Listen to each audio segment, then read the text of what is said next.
नमस्कार, आप देख रहे हैं डेली न्यूज बिहार। बिहार की राजनीति से लेकर मौसम, खेल और घोटालों तक आज की 10 बड़ी खबरें आपके लिए बेहद खास हैं। कहीं पार्टी में नई पीढ़ी की एंट्री हो रही है तो कहीं रिकॉर्ड तोड़ बल्लेबाजी ने पूरे देश का ध्यान खींच लिया है। आइए शुरू करते हैं आज का खास न्यूज बुलेटिन।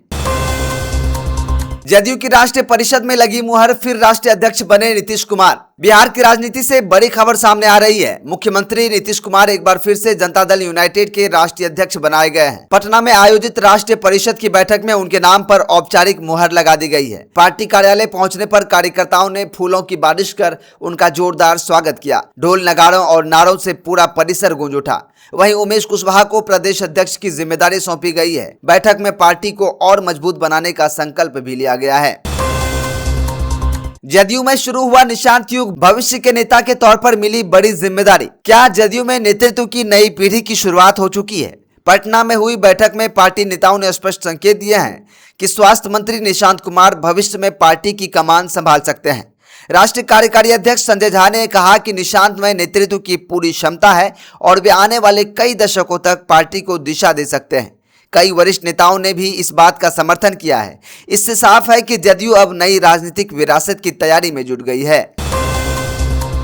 राजधानी पटना स्थित जदयू कार्यालय रविवार को राजनीतिक गतिविधियों का केंद्र बना रहा। यहां राज्य परिषद और राष्ट्रीय परिषद की महत्वपूर्ण बैठकें आयोजित की गईं। मंत्री अशोक चौधरी ने बताया कि चुनाव आयोग के निर्देशों के तहत अध्यक्षों के चुनाव को परिषद की मंजूरी देना आवश्यक होता है। बैठक में संगठन विस्तार, सदस्यता अभियान और आगामी चुनाव रणनीति पर चर्चा हुई। मंत्री श्रवण कुमार ने कहा कि पार्टी पूरी मजबूती से नीतीश कुमार के नेतृत्व में आगे बढ़ रही है। राष्ट्रीय लोक मोर्चा के प्रमुख उपेंद्र कुशवाहा इन दिनों राजनीतिक चुनौतियों से घिरे नजर आ रहे हैं। एक तरफ उनके बेटे दीपक प्रकाश के मंत्री पद को लेकर कानूनी विवाद खड़ा हो गया है, तो वहीं दूसरी ओर पार्टी के भीतर परिवारवाद को लेकर असंतोष बढ़ता दिखाई दे रहा है। राजनीतिक गलियारों में चर्चा है कि राज्यसभा चुनाव में मिली सफलता के बाद अब उनकी रणनीति उल्टी पड़ती दिख रही है। ऐसे में आने वाले दिनों में उनके लिए राजनीतिक संतुलन बनाए रखना आसान नहीं होगा। बिहार के चर्चित टेंडर घोटाले की जांच अब तेज रफ्तार पकड़ चुकी है। मुख्य आरोपी ठेकेदार ऋषु श्री से विशेष निगरानी इकाई ने लंबी पूछताछ की, जिसमें कई अहम जानकारियां सामने आने का दावा किया जा रहा है। जांच एजेंसी अब कुछ सेवानिवृत्त और वर्तमान अधिकारियों से भी पूछताछ की तैयारी कर रही है।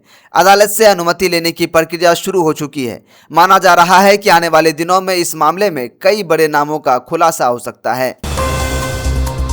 बिहार के समस्तीपुर के 15 वर्षीय क्रिकेटर वैभव सूर्यवंशी ने श्रीलंका में ऐसा कारनामा किया कि जिसकी चर्चा पूरे क्रिकेट जगत में हो रही है। भारत ए और श्रीलंका ए के बीच खेले गए फाइनल मुकाबले में वैभव ने सिर्फ 11 गेंदों में अर्धशतक जड़ दिया, जो लिस्ट क्रिकेट का सबसे बड़ा अर्धशतक बन गया। उन्होंने 29 गेंदों पर 94 रन की विस्फोटक पारी खेली। उनकी शानदार बल्लेबाजी की बदौलत भारत ने फाइनल जीतकर ट्राई सीरीज का खिताब अपने नाम कर लिया। सीतामढ़ी में नीट परीक्षा के दौरान एक ऐसा दृश्य देखने को मिला जिसने सभी को हैरान कर दिया। मारपीट के एक मामले में जेल में बंद अफजद अंसारी को विशेष अनुमति मिलने के बाद पुलिस सुरक्षा के बीच परीक्षा केंद्र लाया गया। युवक हथकड़ी पहने परीक्षा केंद्र पहुंचा तो परीक्षार्थियों और अभिभावकों की नजरें उसी पर टिक गई। हालांकि प्रशासन ने स्पष्ट किया कि अदालत के आदेश के बाद उसे परीक्षा देने का अवसर दिया गया ताकि उसकी पढ़ाई प्रभावित न हो।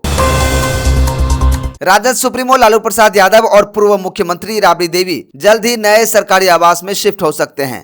39 हार्डिंग रोड स्थित बंगले को अंतिम रूप दिया जा रहा है। यहां लालू यादव के ग्राउंड फ्लोर पर विशेष कमरा तैयार किया जा रहा है ताकि उन्हें सीढ़ियां न चढ़नी पड़े। परिसर में बड़ा गार्डन, मॉर्निंग वॉक ट्रैक और पालतू जानवरों के लिए भी अलग व्यवस्था की गई है। मजदूर दिन रात काम कर रहे हैं ताकि जल्द से जल्द आवास तैयार हो सके। अगर आप जमीन या मकान खरीदने की योजना बना रहे हैं तो यह खबर आपके लिए महत्वपूर्ण है। बिहार सरकार ने रजिस्ट्री शुल्क में बड़ा बदलाव किया है। नए नियमों के तहत शहरी क्षेत्रों में स्टाम्प शुल्क लगभग दोगुना हो गया है, जबकि ग्रामीण क्षेत्रों में भी करीब 60% तक बढ़ोतरी की गई है। 19 जून से लागू इस फैसले के बाद जमीन खरीदने वालों की जेब पर अतिरिक्त बोझ पड़ेगा। रियल एस्टेट बाजार पर भी इसका असर देखने को मिल सकता है। बिहार में मौसम एक बार फिर से करवट लेने जा रहा है। मौसम विभाग ने अगले कुछ दिनों के लिए भारी बारिश और तेज आंधी तूफान की चेतावनी जारी की है। वहीं कुछ इलाकों में गर्म हवाएं और उमस भी लोगों को परेशान कर सकती है। मौसम वैज्ञानिकों के अनुसार 23 जून के आसपास मानसून राज्य के और हिस्सों में आगे बढ़ सकता है। 21 से 22 जून और फिर 25 से 27 जून के बीच कई जिलों में भारी बारिश की संभावना जताई गई है। ऐसे में लोगों को सतर्क रहने की सलाह दी गई है।